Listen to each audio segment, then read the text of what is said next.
నమస్కారము. నేను అంగన్వాడీ టీచర్గా చేయబట్టి 40 సంవత్సరాలు అవుతుంది.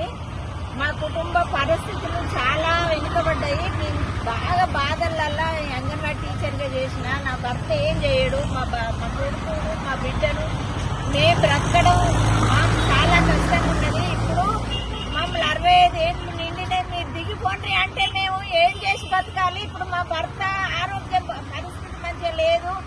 మా భర్తకు పక్షవాతం వచ్చి మంచంలో పడ్డాడు. ఆయన నెలకు 4-5 వేల మందులే అయితే మేము ఎట్లా బ్రతకాలి? ఇప్పుడు మేము కొడుకులు బిడ్డల మీద ఆధారపడి బ్రతకాలంటే కష్టమవుతుంది. మా కొడుకు ఏం జాబ్ లేదు. మా కొడుకు ఏదో ఆయన బతుకుతాడు, కానీ మేము ఎట్లా బ్రతకాలి? మేము ఎన్ని రోజులని కష్టం 40 సంవత్సరాలు ప్రజాసేవ చేసినందుకు మాకు ఇటువంటి పనిష్మెంట్ ఇస్తుంది గవర్నమెంట్.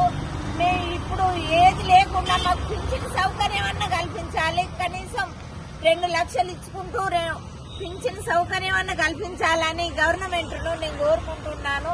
ఇప్పుడు మేము ఎట్లా బ్రతకాలి అనే బాధ తప్ప మా ఏడుపు అయితే ఏడుస్తున్నాము. మేమైతే మాకు వారసత్వం అని ఇవ్వాలి, 2 లక్షలు ఇవ్వాలి, మాకు పింఛన్ సౌకర్యం ఇవ్వాలి అని నేను మనస్ఫూర్తిగా కోరుకుంటున్నాను. మా బాధ మా ఆవేదన మీరు గమనించుకోవాలి.